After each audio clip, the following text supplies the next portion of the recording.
మాపనలలో మనము స్థూల జాతీయోత్పత్తి ఏ విధంగా కౌంట్ చేయడం జరుగుతుంది అని గమనించాం.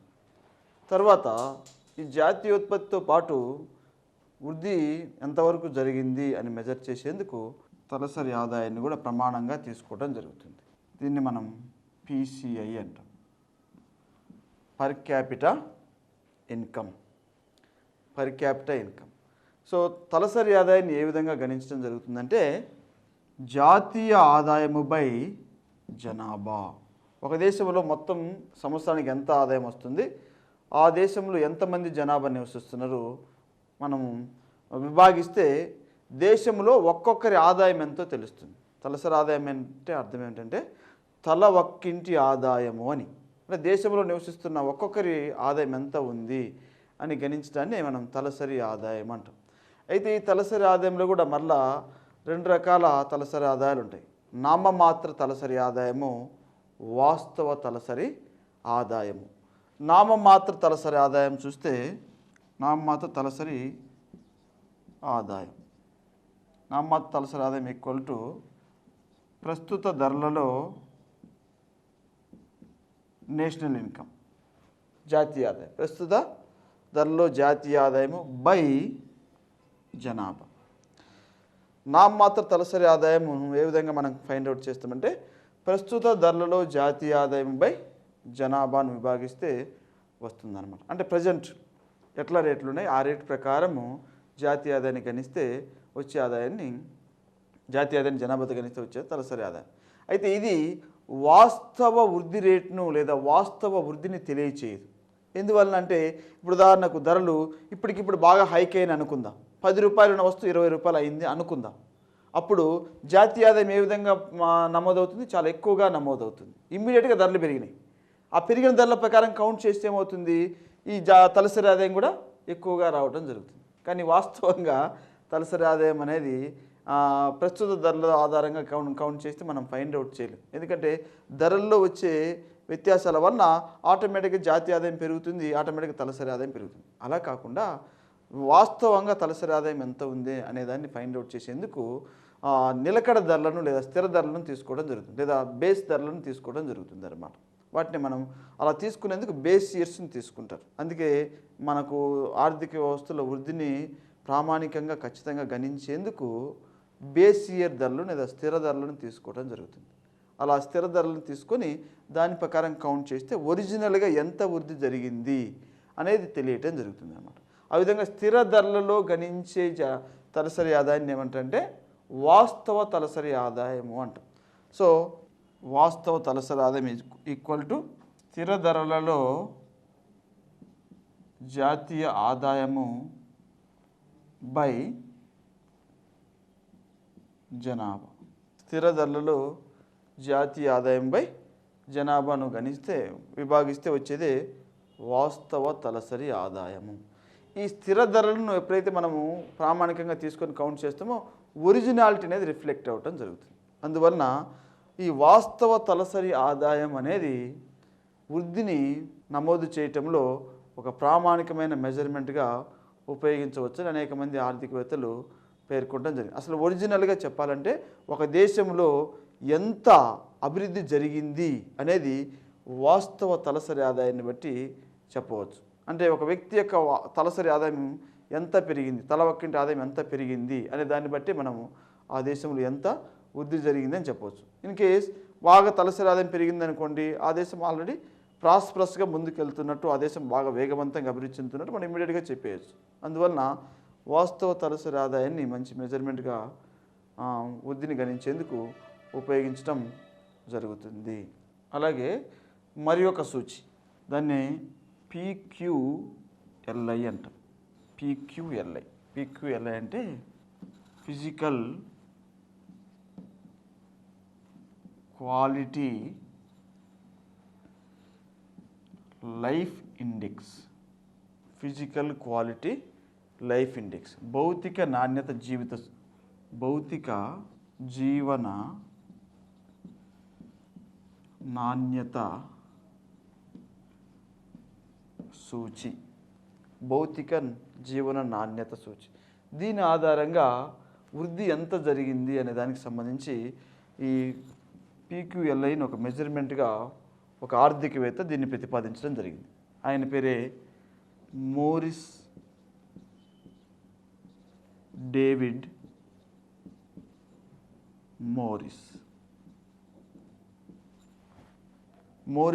మోరిస్ అంటారు. సో ఈయన ఈ యొక్క పీక్యూఎల్ఐ ఆధారంగా వృద్ధిని గణించాలి అని చెప్పడం జరిగింది. ఇందులో ఆయన ఏం చెప్పాడంటే ఈ పీక్యూఎల్ఐలో కొన్ని ప్రమాణాలను తీసుకొని ఆ ప్రమాణాల ఆధారంగా ఆ దేశంలో వృద్ధి ఎంత జరిగింది అనే దాన్ని ఆయన తెలియజెప్పడం జరిగింది. ఇందులో ఈ పీక్యూఎల్ఐలో తీసుకున్న సూచి అంశాలు అందులో నెంబర్ 1 ఆయురార్థం అంటే లైఫ్ ఎక్స్పెక్టెన్సీ. దీన్నే లైఫ్ ఎక్స్పెక్టెన్సీ ఇండెక్స్ అంటే ఎంతకాలము జీవించడానికి అవకాశం ఉందో తెలియజేయడాన్ని ఆయురార్థం అంటారు, లైఫ్ ఎక్స్పెక్టెన్సీ ఇండెక్స్. రెండవది అక్షరాస్యత, దీన్ని బిఎల్ఐ అంటారు, బేసిక్ లిటరసీ ఇండెక్స్ అంటాం, అక్షరాస్యత రేటు. మూడవది శిశు మరణ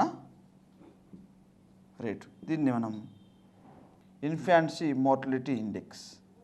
శిశు మరణ రేటు, ఇన్ఫాన్సీ మోర్టలిటీ ఇండెక్స్.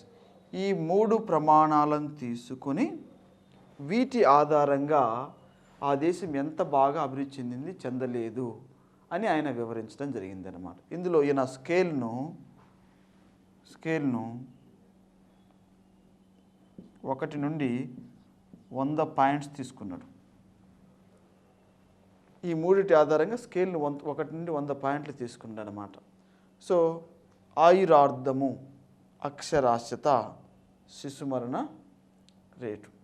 ఇప్పుడు మనం గమనిస్తే మనం సాధారణంగా ఈ ఆయురార్థం ఒక దేశంలో ఎక్కువగా ఉంది అంటే ఆ దేశం అభివృద్ధి చెందిన దేశమైనా లేకుంటే వెనుకబడిన దేశం అని చెప్తామా? ఆయురార్థం ఒక దేశంలో ఎక్కువగా ఉంది అంటే మనం ఏం చెప్తాం? ఆ దేశం బాగా ప్రాస్పరస్గా మంచిగా అభివృద్ధి చెందింది అని చెప్తాం. అయితే ఆయురార్థం ఎక్కువగా ఎలా ఉంటుంది? ఆ దేశ ప్రజలకు లభించే పోషకాహారం, వాతావరణ పరిస్థితులు, అలాగే లభించే నీరు, అలాగే వారికి అందుబాటులో ఉన్న వైద్య సదుపాయాలు, ఇవన్నీ ఒక వ్యక్తి ఆయురార్థాన్ని ఏం చేస్తాయి? ప్రమోట్ చేస్తాయి.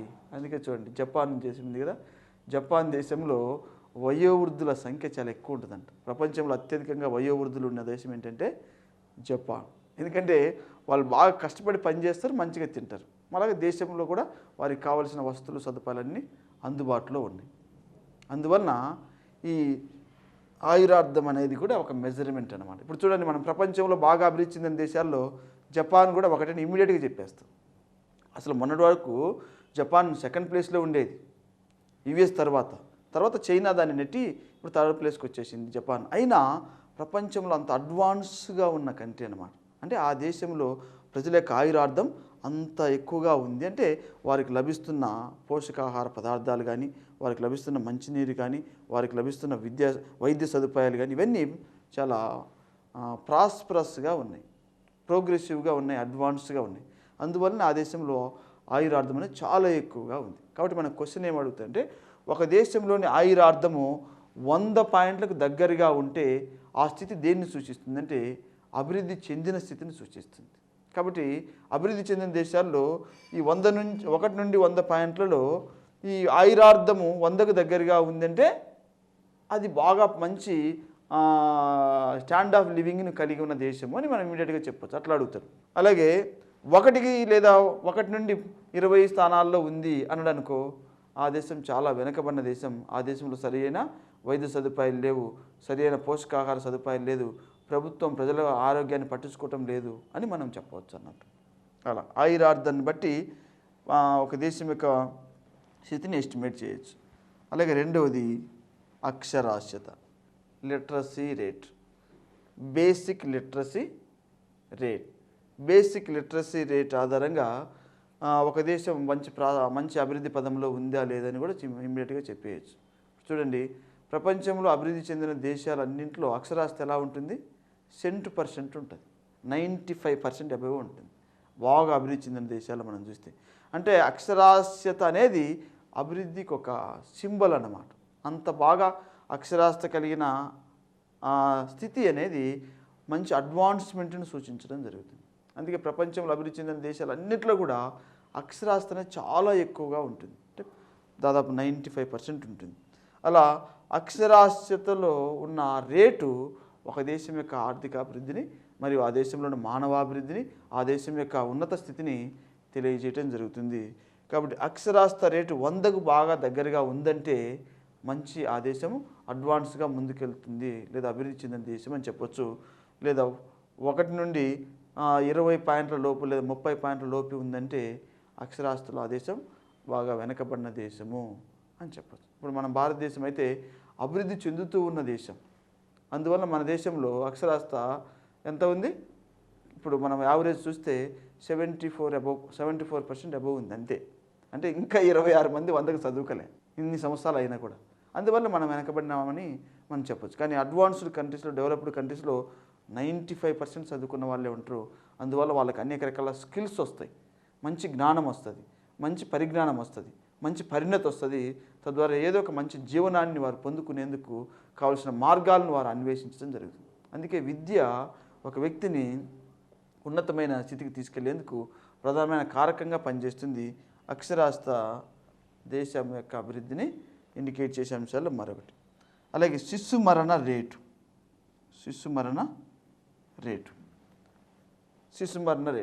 ఈ శిశు మరణ రేటు ఎక్కువగా ఉంటే ఒక దేశం బాగా అడ్వాన్స్గా ఉంది అని చెప్పగలమా? తక్కువగా ఉంటే ఒక దేశం అడ్వాన్స్గా ఉందని చెప్పగలమా? తక్కువగా ఉంటే ఇక్కడ మనం గమనించాలి. ఈ రెంట్లేమో హెచ్చుదల కనిపించాలి, దీంట్లో మాత్రం తగ్గుదల కనిపించాలి. సో ప్రపంచంలో శిశు మరణాల రేటు ఇప్పుడు రీసెంట్గా UN ఐక్యరాజ్య సమితి వారు ఒక రిపోర్ట్ ఇచ్చారు. ఏమిచ్చారంటే ప్రపంచంలో కొన్ని దేశాల్లో శిశు మరణాల రేటు చాలా ఎక్కువగా ఉంది. ప్రపంచంలో అత్యధిక శిశు మరణాల రేటు ఉన్న దేశం ఏంటంటే ఇండియా. దీన్ని ఎలా కౌంట్ చేస్తారంటే ప్రతి 1000 మంది పిల్లల్లో ఫస్ట్ బర్త్డే జరుపుకునే లోపే చనిపోయినట్లయితే దాన్ని ఏమంటే IMR అంటారు, ఇన్ఫాన్సీ మోర్టలిటీ రేట్ అంటారు, శిశు మరణ రేటు అంటారు. అలా ఒక దేశంలో శిశు మరణాల రేటు బాగా, ఇది ఇండెక్స్ అమ్మా, మీన్స్ ఇన్ఫాన్సీ మోర్టలిటీ ఇండెక్స్, అదేంటంటే రేట్, ఇన్ఫాన్సీ మోర్టలిటీ రేట్ అంటాం. సో దాన్ని ఎలా కౌంట్ చేస్తారంటే ప్రతి 1000 జననాలకు ఎంతమంది పిల్లలు చనిపోతున్నారు అనే దాన్ని బేస్ చేసుకొని దాన్ని నిర్ణయించడం జరుగుతుంది అనమాట. ఆ విధంగా ప్రపంచంలో భారత్, నైజీరియా, పాకిస్తాన్, బంగ్లాదేశ్, చైనా ఇలాంటి దేశాల్లో శిశు మరణాలు చాలా ఎక్కువగా ఉన్నాయని, అందులో టాప్ మనమే ఉన్నామని ఐక్యరాజ్య సమితి రిపోర్ట్ ఇవ్వటం జరిగింది. అందుకే రీసెంట్గా సెంట్రల్ గవర్నమెంట్ కూడా ఈ శిశు మరణాల రేటును నిర్మూలించి బాలలకు మంచి విద్యను, పోషకాహారాన్ని అందించే ఉద్దేశంతో ఒక ప్రోగ్రామ్ను కూడా లాంచ్ చేయడం జరిగింది అనమాట. దాన్నే మనం అక్కడక్కడ హోర్డింగ్లో చూస్తుంటాం, మిషన్ ఇంద్రధనుష్ అని. మిషన్ ఇంద్రధనుష్ అనే ప్రాజెక్టు పర్టికులర్గా శిశు మరణాలను నిర్మూలించి బాలల అభివృద్ధికి తోడ్పాటును అందించే ప్రాజెక్ట్. ఆ విధంగా శిశు మరణాల రేటు ఇప్పుడు ఇక్కడ మన దేశంలో చూస్తే కొన్ని రాష్ట్రాలు చాలా ఎక్కువగా ఉంది, కొన్ని రాష్ట్రాలు తక్కువగా ఉంది. ఇప్పుడు కేరళ రాష్ట్రము బాగా అడ్వాన్స్గా ఉంది కాబట్టి అక్కడ శిశు మరణాల రేటు చాలా తక్కువగా ఉంది. అలాగే మధ్యప్రదేశ్ లాంటి రాష్ట్రాల్లో శిశు మరణాల రేటు చాలా ఎక్కువగా ఉంది. అలా శిశు మరణ రేటు తక్కువగా ఉన్నట్లయితే ఆ దేశం యొక్క వృద్ధిని అది సూచిస్తుంది, ఎక్కువగా ఉన్నట్లయితే ఆ దేశం వెనుకబాటుతనాన్ని సూచిస్తుంది. ఈ విధంగా ఈ 3 ఇండెక్స్ల ఆధారంగా ఈయన ఒక దేశం అడ్వాన్స్గా ఉందా లేదని మెజర్ చేయొచ్చు అని చెప్పాడనమాట. కాబట్టి ఈయన ఏం చెప్పాడంటే PQLIని ఏ విధంగా రాయొచ్చు అని చెప్పాడంటే LEI plus IMI plus BLI by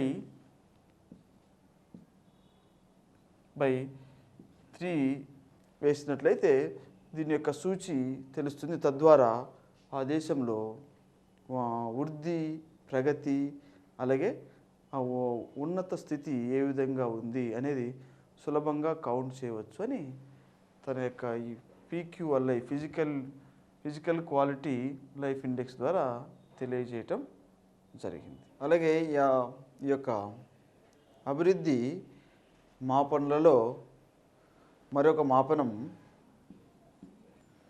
నికర సంక్షేమ సూచి. దీనికంటే ముందుగా సంక్షేమ కొలమానం అనే దాన్ని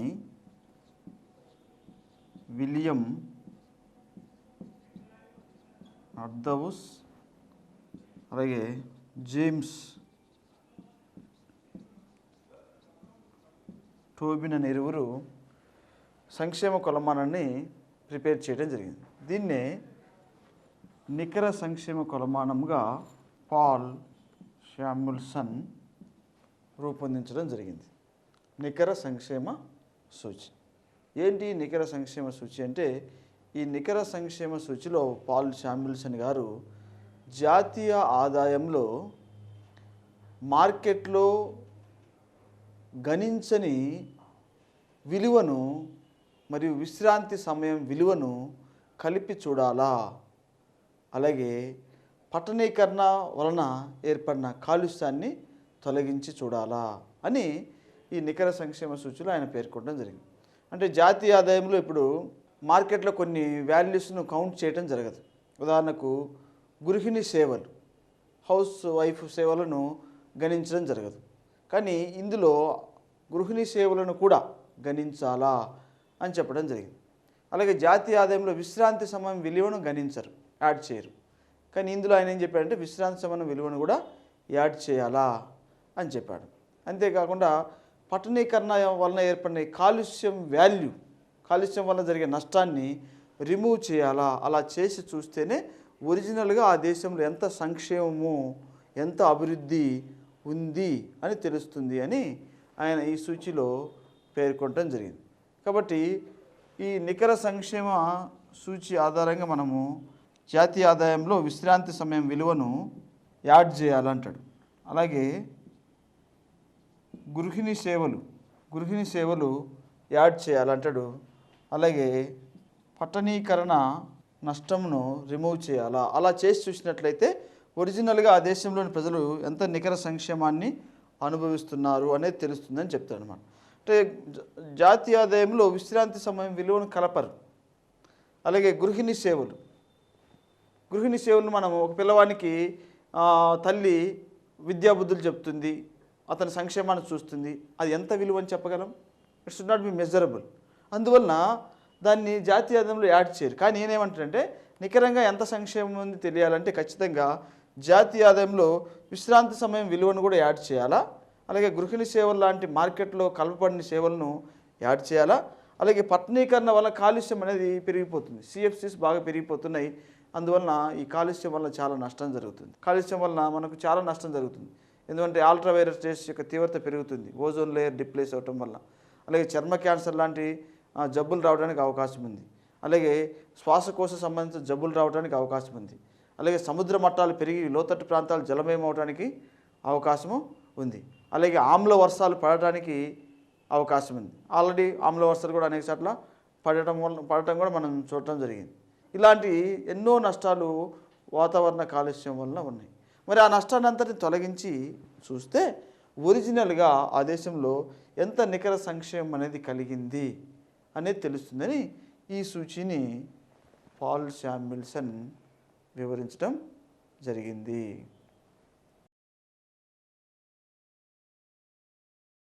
అలాగే సమీకృత అభివృద్ధి సూచి అనే మరొక సూచిని కూడా ఈ సంక్షేమ కొలమానాన్ని లేదా వృద్ధి కొలమానాన్ని తెలిపేందుకు రూపొందించడం జరిగింది. సమీకృత అభివృద్ధి సూచి. ఈ సూచిని ఈఈ హెగెన్ అనే ఆర్థికవేత్త ఈ యొక్క సూచిని ప్రిపేర్ చేయడం జరిగింది. ఇందులో ఈయన 11 అంశాలను తీసుకున్నాడు. ఆ 11 అంశాల ఆధారంగా ఆ దేశంలో ఎంత వృద్ధి అనేది ఉంది, ఎంత సమీకృత అభివృద్ధి వాతావరణం అనేది అక్కడ ఎస్టాబ్లిష్ అయింది అని ఆయన మెజర్ చేయడం జరిగింది. ఇందులో ముఖ్యంగా కొన్ని ముఖ్యమైన అంశాలు మనం చూస్తే విద్య,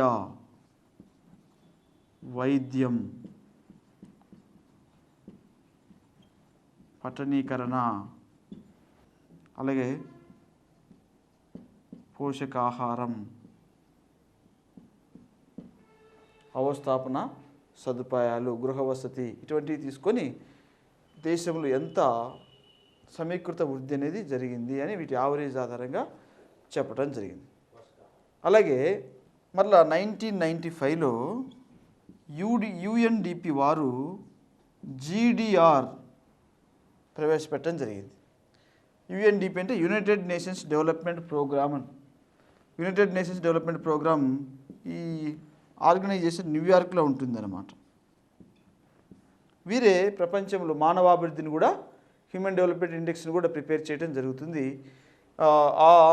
అందులో భాగంగానే జీడిఆర్ను 1995లో వారు ప్రిపేర్ చేయడం జరిగింది. జీడిఆర్ను జీడిఐ కూడా అంటారు, జెండర్ రిలేటెడ్ డెవలప్మెంట్ ఇండెక్స్ అని కూడా అంటారు. జీడిఐ ఆర్ జీడిఆర్ అంటారు. జీడిఆర్ అంటే అర్థం ఏమిటంటే జెండర్ రిలేటెడ్ డెవలప్మెంట్ రేటింగ్ అంటారు. జీడిఐ అంటే gender related development index, gender related development index. ఈ జీడిఆర్ అంటే ముఖ్యంగా స్త్రీ పురుషుల మధ్య వివిధ కోణాల్లో ఎంత వ్యత్యాసం ఉంది అని తెలియజేసే పర్టికులర్ కొలమానం. దీన్ని జీడిఐ ఆర్ జీడిఆర్ అంటాం. సో ఇక్కడ మనకు హెచ్డిఐలో హ్యూమన్ డెవలప్మెంట్ ఇండెక్స్ అని ఉంటుంది. ఇది కూడా యుఎన్డిపి వారు ప్రిపేర్ చేస్తారు. అది మళ్ళీ మనం సపరేట్గా చూద్దాం. ఈ హెచ్డిఐలో పొందుపరిచిన అంశాల ఆధారంగానే జీడిఐ వాల్యూని కౌంట్ చేయడం జరుగుతుంది అన్నమాట. హెచ్డిఐ అంటే మొత్తంగా చూడటం జరుగుతుంది. అయితే ఇక్కడ ఈ GDI gender related development index పర్టికులర్గా స్త్రీల విషయంలో ఎటువంటి అభివృద్ధి అనేది ఉంది అనే దాన్ని మాత్రం మెజర్ చేయడం జరుగుతుంది అన్నమాట. సో మనం గమనిస్తే ఇప్పుడు ఇక్కడ ఈ హెచ్డిఐలో తీసుకున్న అంశాలనే జీడిఐలో కూడా తీసుకుంటాం, జెండర్ రిలేటెడ్ డెవలప్మెంట్లో. అందులో ఒకటి ఏంటంటే ఆయురార్థం, దీన్ని మనము ఆయు ప్రమాణము అంటాం. రెండవది అక్షరాస్యత, లిటరసీ రేట్, అక్షరాస్యత. 3 జీవన ప్రమాణం, దీన్ని మనం వాస్తవ తలసరి ఆదాయంగా కూడా పిలవడం జరుగుతుంది. సో ఈ మూడు అంశాల ఆధారంగా ఈ జెండర్ రిలేటెడ్ డెవలప్మెంట్ ఇండెక్స్ను ప్రిపేర్ చేయడం జరుగుతుంది. అయితే పర్టికులర్గా ఈ జీడిఐలో వీటికి సంబంధించి స్త్రీలకు సంబంధించి ఎంత వ్యత్యాసం ఉంది అనే దాని ఆధారంగా మెజర్ చేయడం జరుగుతుంది అన్నమాట.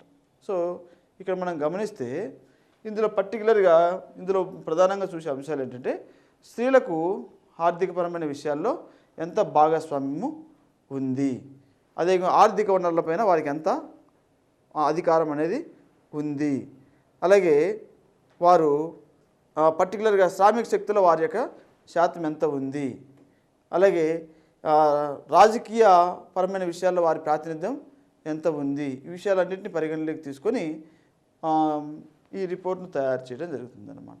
అంటే పర్టికులర్గా స్త్రీలకు సంబంధించి ఎంత కండిషన్ అనేది ఈ విషయాలకు సంబంధించి ఉందో పర్టికులర్గా కౌంట్ చేసి ఆ వేరియేషన్ అనేది తక్కువగా ఉన్నట్లయితే ఆ దేశం పర్టికులర్గా ప్రోగ్రెసివ్గా ఉంది, లేదంటే చాలా అభివృద్ధిలో లేదా సంక్షేమంలో వెనుకబడి ఉందని చెప్పడం జరుగుతుంది అనమాట. ఒక మాటలో చెప్పాలంటే ఇక్కడ స్త్రీలకు పురుషులకు మధ్య ఈ హ్యూమన్ డెవలప్మెంట్ ఇండెక్స్లో పొందుపరిచిన అంశాల విషయంలో ఎంత వ్యత్యాసం ఉంది అని పర్టికులర్గా చెప్పటాన్నే ఏమంటారంటే ఈ యొక్క జీడిఐ జెండర్ రిలేటెడ్ డెవలప్మెంట్ ఇండెక్స్గా పేర్కొనడం జరుగుతుంది.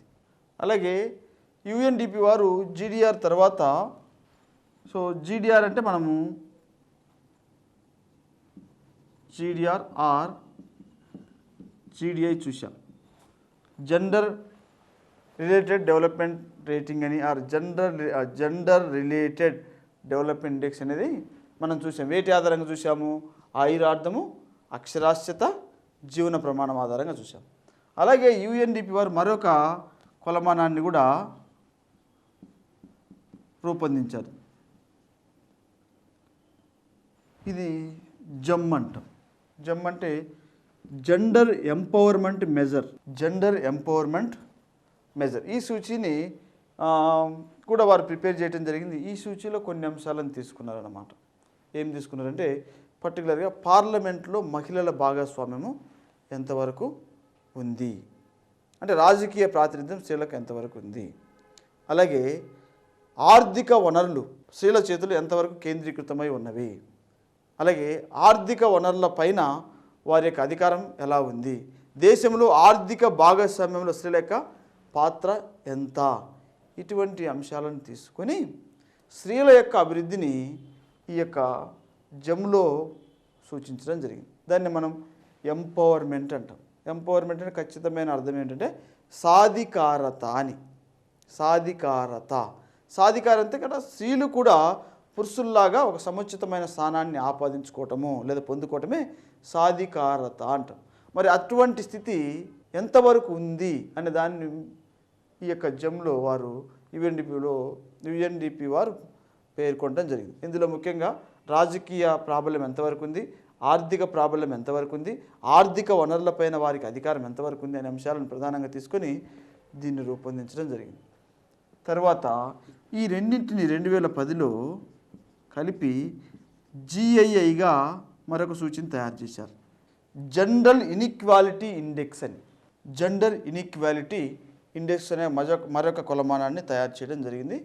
ఇందులో పర్టికులర్గా కొన్ని అంశాలను తీసుకొని పర్టికులర్గా స్త్రీలకు పురుషులకు మధ్య ఎటువంటి వ్యత్యాసం అనేది కనబడుతూ ఉంది అనే దాన్ని ఒక కొలమానంగా వీరు ప్రిపేర్ చేయడం జరిగింది. ఇందులో కూడా కొన్ని అంశాల్లో ప్రధానంగా 25 సంవత్సరాలు దాటిన స్త్రీలలో ఎంతవరకు మాధ్యమిక విద్యను స్త్రీలు పొందుకున్నారు అనే ఒక అంశాన్ని, అలాగే చట్టసభలలో స్త్రీల యొక్క ప్రాతినిధ్యం ఎంతవరకు ఉంది అనేది ఒక అంశాన్ని, అలాగే మెటర్నిటీ మోర్టాలిటీ రేట్, దీన్ని మనము ఏమంటామంటే ప్రసవ మరణ రేటు అంటాం. మెటర్నిటీ మోర్టాలిటీ రేట్ గతంలో కూడా మనం చెప్పాం. ప్రతి 1,00,000 ప్రసవాలకు ఎంతమంది స్త్రీలు ప్రసవ సమయంలో చనిపోతున్నారని సూచించేదాన్ని MMR అంటారు, మెటర్నిటీ మోర్టాలిటీ రేట్. ఈ మెటర్నిటీ మోర్టాలిటీ రేట్ను, అలాగే కార్మిక శక్తిలో స్త్రీల యొక్క పర్సంటేజ్ ఎంతవరకు ఉంది అనే వాటిని తీసుకొని వీటికి ఒక వెయిటేజ్ అనేది ఇచ్చి పర్టికులర్గా ఈ యొక్క సూచిని ప్రిపేర్ చేయడం జరిగింది. దీన్ని జెండర్ ఇన్ఈక్వాలిటీ ఇండెక్స్ అని పిలవటం జరుగుతుంది. ఈ విధంగా మెటర్నిటీ మోర్టాలిటీ రేట్, అలాగే చట్టసభల్లో పార్లమెంట్లో స్త్రీల యొక్క భాగస్వామ్యము, అలాగే 25 సంవత్సరాలు దాటిన స్త్రీలలో మాధ్యమిక విద్య అభ్యసించిన వారి శాతము, అలాగే శ్రామిక శక్తిలో స్త్రీల శాతాన్ని పరిగణలోకి తీసుకొని ఈ సూచిని తయారు చేయడం జరిగింది. దీని ఆధారంగా ఒక దేశంలో స్త్రీల యొక్క స్థితిగతులు, వారి యొక్క బాగోగులు, వారి యొక్క అభివృద్ధి, వారి యొక్క సాధికారత ఎంతవరకు ఉంది అనే దాన్ని బేస్ చేసుకొని ఆ దేశంలో సంక్షేమాన్ని, అభివృద్ధిని మెజర్ చేయాలన్న ఒక ఉద్దేశంతో ఈ సూచీలను తయారు చేయటం జరిగింది. అలాగే ఇంకా మరలా UNDP వారు 1997లో HPA అనే ఒక కొలమానాన్ని తయారు చేశారు. HPA హ్యూమన్ పావర్టీ ఇండెక్స్ అని. HPA 1, HPA 2ను ప్రిపేర్ చేయడం జరిగింది. హ్యూమన్ పావర్టీ ఇండెక్స్ 1, అలాగే సేమ్ హ్యూమన్ పావర్టీ ఇండెక్స్ 2ను ప్రిపేర్ చేయడం జరిగింది. సో ఇందులో వీరు తీసుకున్న అంశాలు ఏంటంటే ప్రధానంగా 3 ఉన్నాయన్నమాట. అవి ఏంటంటే హ్యూమన్ పావర్టీ ఇండెక్స్ 1లో ఏం తీసుకున్నారంటే 40 సంవత్సరాలు దాటిన వారిలో చనిపోయిన వారి సంఖ్య ఎంత ఉంది అనేది ఒక అంశాన్ని, అలాగే వయోజన అక్షరాస్యతను ఒక అంశాన్ని, అలాగే జీవన ప్రమాణాన్ని అంటే వారికి లభించే మంచినీటి సౌకర్యం, పోషకాహార సౌకర్యం ఒక అంశాన్ని తీసుకొని ఈ హ్యూమన్ పావర్టీ ఇండెక్స్ను ప్రిపేర్ చేయడం జరిగింది. ఒకటి 40 సంవత్సరాలు దాటిన తర్వాత చనిపోయిన వారి సంఖ్య ఎంతమంది ఉన్నారు అనే ఒక అంశాన్ని, అలాగే వయోజనులు అంటే 18 సంవత్సరాలు దాటిన వారి విషయంలో అక్షరాస్యులుగా ఎంతమంది ఉన్నారు చదువుకొని వారు ఎంతమంది అక్షరాస్యులు అయ్యారు అనే ఒక అంశాన్ని, అలాగే జీవన ప్రమాణాన్ని, పర్టికులర్గా వారికి లభించే నీటి సౌకర్యం, మంచినీటి సౌకర్యము, అలాగే వారికి లభించే 5 సంవత్సరాల్లోపు పిల్లల మరణ రేటు, ఇటువంటి వాటిని తీసుకొని ఈ HPA-1ను ప్రిపేర్ చేయడం జరిగింది. అలాగే HPA-2ను కూడా ప్రిపేర్ చేయడం జరిగింది. ఇందులో ఏం తీసుకున్నారంటే 60 సంవత్సరాలు పైబడిన వారు, చనిపోయిన వారు ఎంతమంది ఉన్నారు, ఎంత శాతం ఉన్నారు అన్నట్టు, అలాగే వయోజన అక్షరాస్యత ఎంతవరకు ఉంది అనేది ఒక అంశంగా తీసుకోవడం జరిగింది.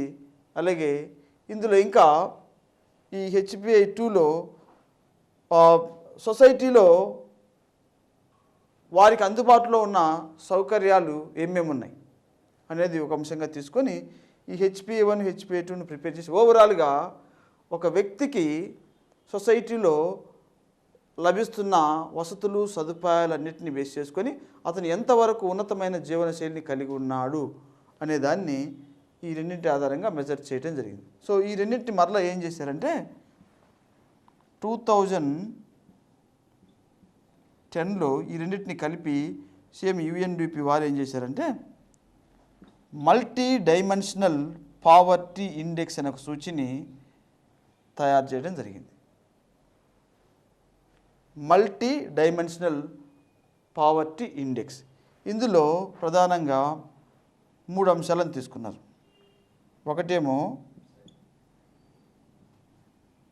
ఒకటి విద్య, 2 ఆరోగ్యం,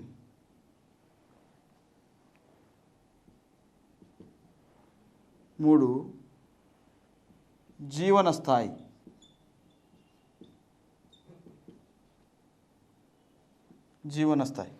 education, health and living standards అంటారు. లివింగ్ స్టాండర్డ్స్, జీవన స్థాయి అనే 3 అంశాలను తీసుకొని ఈ 3 అంశాల్లో 10 ఉప అంశాలను చేర్చి ఈ 10 ఉప అంశాల ఆధారంగా ఈ MPI multi dimensional poverty index అనే సూచిని తయారు చేయడం జరుగుతుంది. పర్టికులర్గా ఈ మల్టీ డైమెన్షనల్ ఇండెక్స్ తయారు చేసేందుకు ప్రత్యేకంగా కృషి చేస్తున్న సంస్థ ఏంటంటే ఆక్స్ఫర్డ్ యూనివర్సిటీ.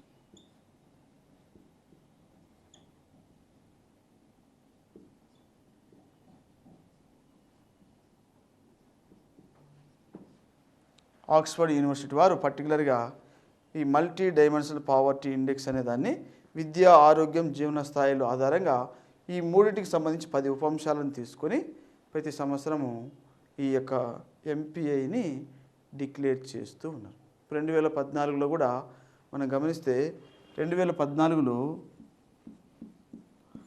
ఈ యొక్క మల్టీ డైమెన్షనల్ పావర్టీ ఇండెక్స్ అనే సూచి ఆధారంగా ప్రపంచంలోని వివిధ దేశాల యొక్క స్థితిగతులను వీరు అబ్జర్వ్ చేయటం జరిగింది.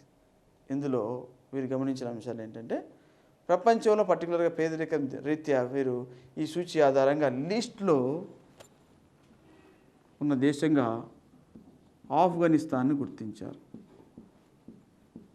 ఆఫ్ఘనిస్తాన్ ఇక్కడ 66% పేదరికం ఉన్నట్లుగా గుర్తించారనమాట. అంత దయనీయ స్థితిలో ఆఫ్ఘనిస్తాన్ ఉంది. ఆఫ్ఘనిస్తాన్ అలాగే ఇంతేమ్మా ఇంతే ఇదే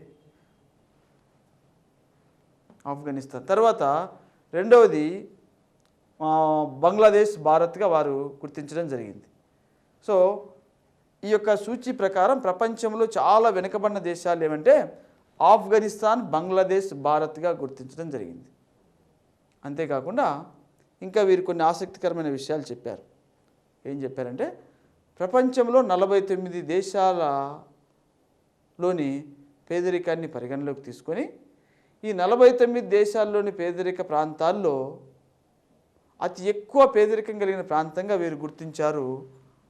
అదే బీహార్.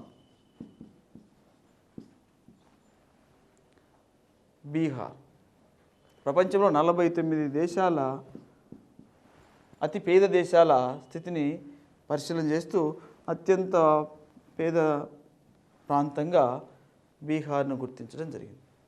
అంతేకాకుండా ప్రపంచంలో వీరు గుర్తించిన దేశాల్లో మన భారత్లోని 8 రాష్ట్రాల్లోని పేదవారి సంఖ్య అంట ఈ సూచి ప్రకారం గుర్తించిన దేశాల్లోని 28 దేశాల జనాభా కంటే ఎక్కువ ఉందంట. భారతదేశంలోని 8 రాష్ట్రాల్లోని పేదవారి సంఖ్య 28 పేద దేశాల జనాభా కంటే ఎక్కువగా ఉంది అని ఈ రిపోర్ట్లో కొన్ని ఆసక్తికరమైన విషయాలు ఇది పొందుపరచడం జరిగింది. ఆ విధంగా మల్టీ డైమెన్షనల్ పావర్టీ ఇండెక్స్లో అనేకమైన విషయాలను పొందుపరిచి టోటల్గా ప్రపంచంలో అత్యంత పేదరికాన్ని అనుభవిస్తూ దయనీయ జీవన పరిస్థితిని వ్యక్తం చేస్తున్న పర్టికులర్ దేశాలను ఇందులో పొందుపరిచి చెప్పడం జరిగింది. ఈ విధంగా ఇవన్నీ కూడా ఒక దేశంలో అభివృద్ధిని, సంక్షేమాన్ని, తర్వాత ఆ దేశం యొక్క సమృద్ధిని తెలియజేసే కొలమానాలని మనం చెప్పవచ్చు. వీటన్నిటిని మించి మరొక కొలమానం ఉంది, అదే HDI, హ్యూమన్ డెవలప్మెంట్ ఇండెక్స్. దాని నుంచి మనకి ఎగ్జామినేషన్లో క్వశ్చన్ అనేది ఖచ్చితంగా రావడానికి అవకాశం ఉంది. అది ఇప్పుడు ప్రస్తుతం మనం చెప్దాం.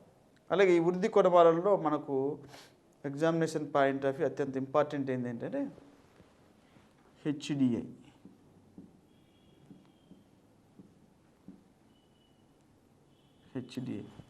దీన్ని మనం హ్యూమన్ డెవలప్మెంట్ ఇండెక్స్ అంటాం.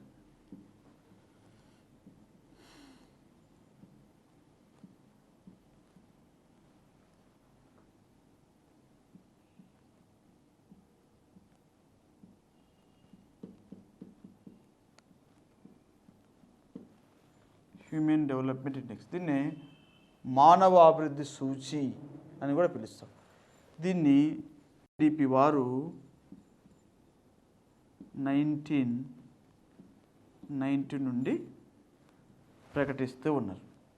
ఐక్యరాజ్య సమితి అనుబంధ సంస్థ అయిన యునైటెడ్ నేషన్స్ డెవలప్మెంట్ ప్రోగ్రామ్, ఇది చెప్పినాం కదా, న్యూయార్క్లో ఉంటుంది. ఈ సంస్థ వారు ప్రపంచంలోని దేశాల యొక్క స్థితిగతులను ఈ HDI రూపంలో ప్రకటించడం జరుగుతూ ఉంటుంది. మొట్టమొదటిసారిగా ఈ HDIని ప్రిపేర్ చేసిన ఒక ఆర్థికవేత్త ఉన్నాడు. ఆయన పేరే మహబూబ్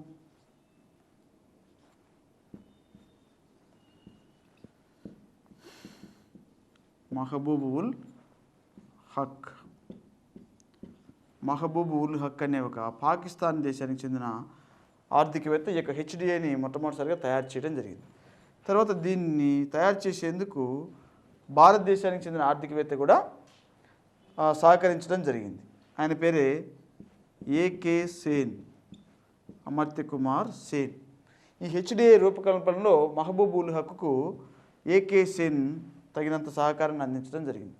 అమర్త్య కుమార్ సేన్ భారతదేశం గర్వించదగిన గొప్ప ఆర్థికవేత్త. 1998లో మొట్టమొదటిసారిగా ఆసియా ఖండంలోనే మొట్టమొదటి అర్థశాస్త్ర నోబెల్ బహుమతి గ్రహీత AK సేన్. ఈయన రచనలన్నీ కూడా ఎక్కువగా పేద ప్రజలకు ఎలా సంక్షేమాన్ని పెంపొందించాలి అనే వాటిపైన చేయటం జరిగింది. అందుకే ఏమంటారంటే సంక్షేమ అర్థశాస్త్ర పితామహుడు అని కూడా పిలవటం జరుగుతుంది. ఈయన ఇటీవల ఒక అవార్డును కూడా పొందుకున్నాడు.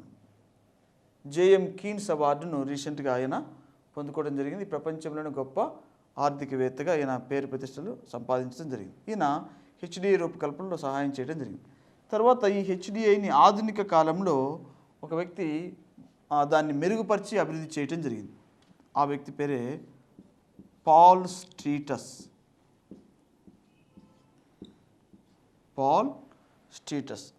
HDIని ఆధునిక కాలంలో అభివృద్ధి చేసి రూపొందించిన ఆర్థికవేత్త పాల్ స్ట్రీటస్. అయితే ఈ HDIలో మానవాభివృద్ధిని కొలిచేందుకు, హ్యూమన్ డెవలప్మెంట్ను కొలిచేందుకు ప్రామాణికంగా తీసుకునే అంశాలు ఏమున్నాయి, అదే మనకి ఎగ్జామినేషన్ పాయింట్ ఆఫ్ వ్యూ ముఖ్యమైనవి అన్నమాట. సో HDIని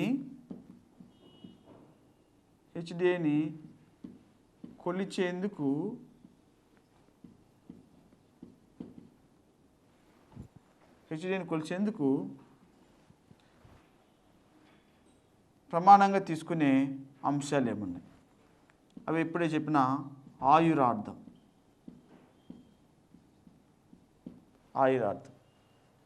ఒక వ్యక్తి యొక్క సగటు జీవితకాలం ఎంత ఉంటుంది అనే దాన్ని తెలియజేసేది ఆయురార్థం, లైఫ్ ఎక్స్పెక్టాన్సీ అన్నమాట. రెండవది అక్షరాస్యత.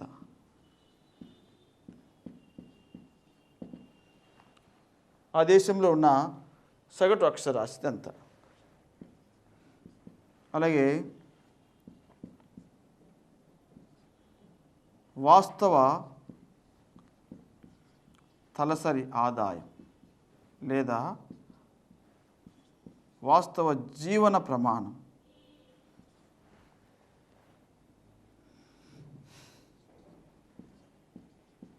జీవన ప్రమాణం వీటిని ప్రమాణంగా తీసుకొని ఒక దేశంలో మానవాభివృద్ధి అనేది ఎంతవరకు జరిగింది అనేదాన్ని మెజర్ చేయటం జరుగుతుంది. ఇది ప్రతి సంవత్సరం యుఎన్డిపి వారు ప్రిపేర్ చేసి డిక్లేర్ చేయడం జరుగుతుంది అన్నమాట. వీటి ప్రకారము ప్రపంచంలో ఒక్కొక్క దేశం ఏ స్థానంలో ఉంది అనేదాన్ని మెజర్ చేయటం జరుగుతుంది.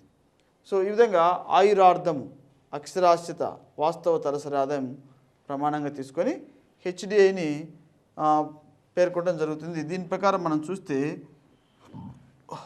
2014 రిపోర్ట్స్ని చూస్తే మొత్తం ప్రపంచంలో యుఎన్డిపి వారు 187 దేశాలను తీసుకున్నారు.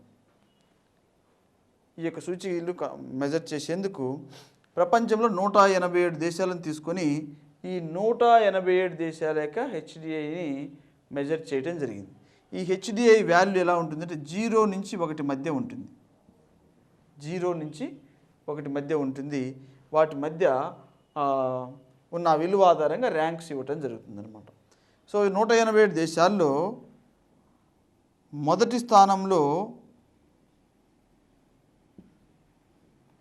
ఉన్న దేశం ఏంటంటే నార్వే.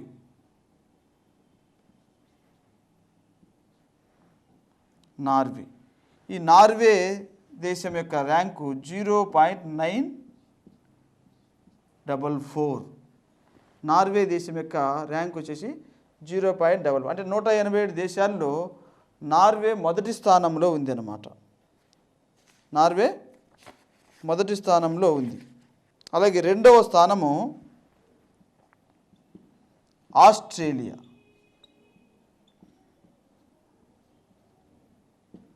ఆస్ట్రేలియా 0.933 ర్యాంకులో ఉంది. మూడో ర్యాంక్ వచ్చేసి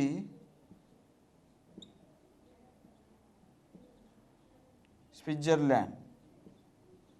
ఇది 0.916లో ఉంది. ఈ విధంగా ప్రపంచంలో అతి ఉన్నత స్థానంలో ఈ దేశాలు ఉన్నట్టుగా యుఎన్డిపి వారు 2014లో మనకు ప్రకటించడం జరిగింది. నార్వే అంటే 1కి సమీపంలో ఉంది అన్నమాట. అంటే ఉన్నత స్థాయిలో ఉంది హెచ్డిఐలో. అంటే ఈ మూడు కూడా ఆ దేశంలో చాలా ఎఫెక్టివ్గా, ప్రోగ్రెసివ్గా, అడ్వాన్స్గా ఉన్నాయని దాని అర్థం.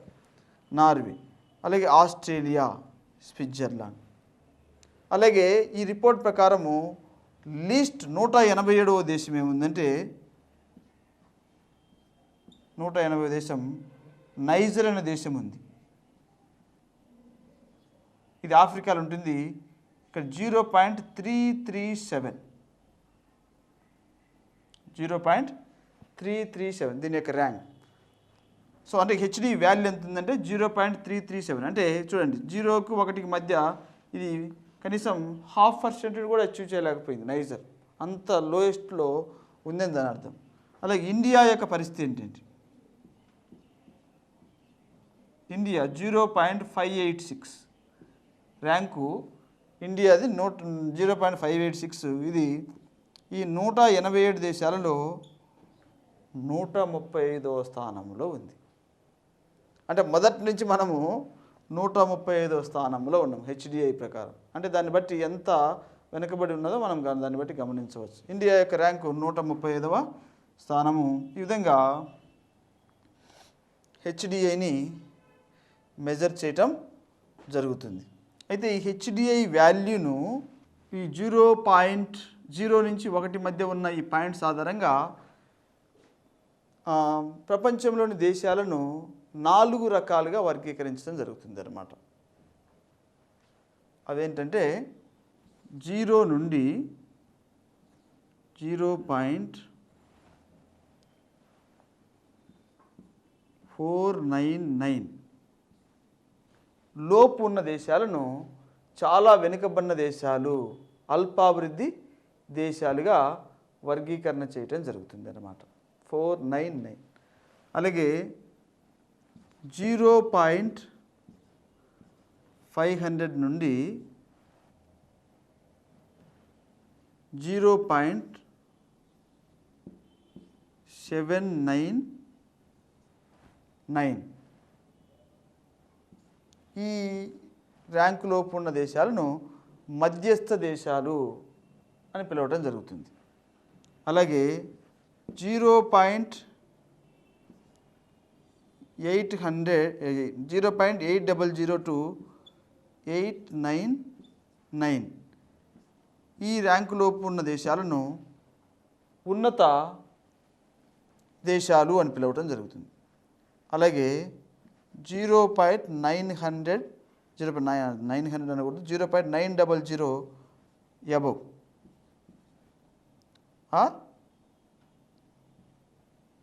ఒకటి లోపు అన్నమాట. ఒకటి లోపు ఉన్న దేశాలను ఉన్నత దేశాలు మానవాభివృద్ధిలో అని వర్గీకరణ చేయటం జరుగుతుంది. ఈ విధంగా ప్రపంచ దేశాలను వీటి యొక్క విలువ ఆధారంగా 4 రకాలుగా వర్గీకరణ చేయటం జరుగుతుంది. ఈ వర్గీకరణలో ప్రస్తుతం భారతదేశం స్థాయి ఎలా ఉంది అని మనం చూస్తే ఎలా ఉంది? 0.586 మధ్యస్థ స్థాయిలో ఉంది అని మనకు ఈ యొక్క గణాంకాల ద్వారా తెలుస్తూ ఉంది. ఈ విధంగా హెచ్డిఐని ప్రతి సంవత్సరం UNDP వారు ప్రిపేర్ చేసి ప్రపంచ దేశాల యొక్క స్థితిని ఈ విధంగా మెజర్ చేసి ఆ దేశాల యొక్క స్థితి ఈ విధంగా ఉంది అని డిక్లేర్ చేయడం జరుగుతుంది. వీటి ఆధారంగా ఒక దేశం యొక్క స్థితి ఎలా ఉంది అనేది అసెస్ చేసుకోవడానికి అవకాశం అనేది ఉందన్నమాట. అలాగే భారతదేశంలో హెచ్డిఐ విలువను రాష్ట్రాల్లో కూడా మెజర్ చేయడం జరిగింది. రాష్ట్రాలు 2011-12 స్థితిని, రాష్ట్రాల యొక్క స్థితిని 2014లో ప్రకటించడం జరిగింది. రాష్ట్రాల్లో హ్యూమన్ డెవలప్మెంట్ ఇండెక్స్ ఆధారంగా ఆ రాష్ట్రాలు ఎంత అడ్వాన్స్గా ఉన్నాయి అనే స్టేజ్ని వివరించడం జరిగింది. రాష్ట్రాల్లో కూడా సేమ్ ఇవే మెజర్స్ అన్నమాట. వీటి ప్రకారము భారతదేశంలోని రాష్ట్రాల్లో అడ్వాన్స్గా ఉన్న రాష్ట్రం, హెచ్డిఐలో అడ్వాన్స్గా ఉన్న రాష్ట్రం కేరళ. ఈ కేరళ రాష్ట్రంలో ఉన్న సూచి విలువ 0.662 ఫస్ట్ ప్లేస్లో ఉంది కేరళ రాష్ట్రం. అలాగే 2వ స్థానంలో తమిళనాడు.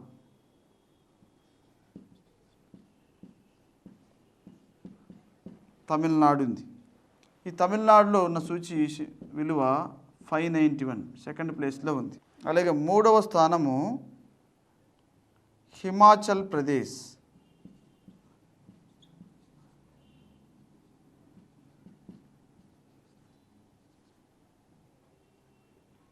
ఈ హిమాచల్ ప్రదేశ్లో 0.580 థర్డ్ ప్లేస్లో ఉంది.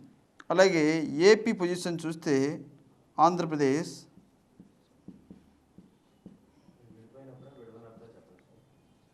విడిపోయిన తర్వాత ఆంధ్రప్రదేశ్ యొక్క స్థానము ఎంత ఉందంటే 0.513 9th ప్లేస్లో ఉంది. అలాగే తెలంగాణ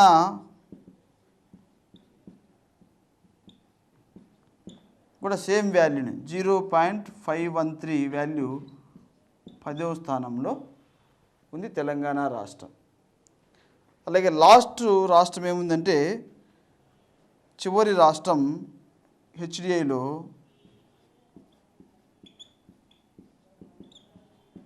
ఛత్తీస్గఢ్.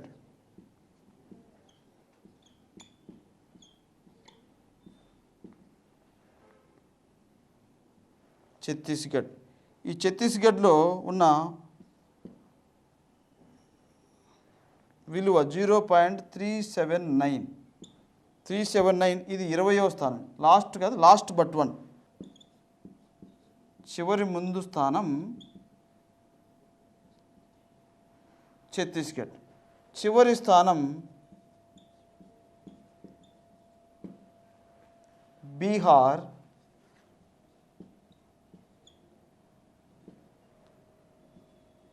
0.376, 21వ స్థానం.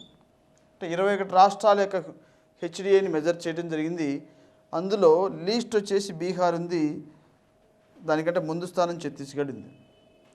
ఈ విధంగా 21 రాష్ట్రాల్లో అత్యంత బాగా అభివృద్ధి సాధించిన రాష్ట్రం కేరళ, తర్వాత తమిళనాడు, హిమాచల్ ప్రదేశ్, తర్వాత ఆంధ్రప్రదేశ్ 9వ స్థానం, తెలంగాణ 10వ స్థానం, చివరి స్థానం బీహార్, చివరి కంటే ముందు స్థానం ఛత్తీస్గఢ్గా మనకు ఈ యొక్క ఆధారాల ద్వారా తెలుస్తుంది. ఈ విధంగా రాష్ట్రాల యొక్క వృద్ధిని కూడా హెచ్డిఏ ఆధారంగా గణించడం జరిగింది. అలాగే జిల్లాలవి కూడా జిల్లాల అభివృద్ధిని కూడా హెచ్డిఏ ఆధారంగా గణించడం జరిగింది. 2001లో మనం చూస్తే పర్టికులర్గా ఆంధ్రప్రదేశ్ రాష్ట్రంలో చూస్తే జిల్లాల హెచ్డిఏ ఆధారంగా బాగా అడ్వాన్స్గా ఉన్న జిల్లా హైదరాబాద్, అలాగే ఆంధ్ర ప్రాంతంలో కృష్ణా, అదే తెలంగాణ ప్రాంతంలో బాగా లీస్ట్గా ఉన్న జిల్లా మహబూబ్ నగర్, ఆంధ్ర ప్రాంతంలో లీస్ట్గా ఉన్న జిల్లా విజయనగరం, శ్రీకాకుళం. ఇవి చాలా వెనుకబడి హెచ్డిఏలో ఉన్నట్టుగా మనకు రిపోర్ట్స్ ద్వారా తెలుస్తున్నాయి. ఈ విధంగా ఈ రాష్ట్ర స్థాయిలో హెచ్డిఏని మొట్టమొదటిసారి ఒక రాష్ట్రం గణించింది, అదే మధ్యప్రదేశ్. ఈ మధ్యప్రదేశ్ మానవాభివృద్ధిని మొట్టమొదటిసారిగా రాష్ట్ర స్థాయిలో గణించి ప్రకటించడం జరిగింది. ఇది దేశంలో మొట్టమొదటి రాష్ట్రంగా చెప్పడం జరుగుతుంది మధ్యప్రదేశ్. ఈ విధంగా వృద్ధి, అభివృద్ధి, సంక్షేమము, పురోగతి, ఒక దేశం యొక్క ఉన్నత స్థితి అనేది ఏ విధంగా ఉంది అనే వాటికి సంబంధించి వివిధ కొలమానాల ద్వారా మెజర్ చేయటం జరుగుతుంది. ఈ మెజర్మెంట్స్ అన్నింటిలో మనకు ఆర్థిక పరమైన స్థితిని తెలియజేసేందుకు ప్రధానంగా వాస్తవ స్థూల జాతీయోత్పత్తిని తీసుకోవడం జరుగుతుంది. అలాగే వాస్తవ తలసరి ఆదాయ స్థితిని తీసుకోవడం జరుగుతుంది. అలా కాకుండా మానవ వనరుల అభివృద్ధి పరంగా చూస్తే హెచ్డిఏ రిపోర్ట్ను ప్రమాణంగా తీసుకొని పరిగణించడం జరుగుతుంది. ఈ విధంగా వృద్ధి, అభివృద్ధి, సంక్షేమం వీటన్నిటిని వీటి ద్వారా మనం తెలుసుకోవచ్చు.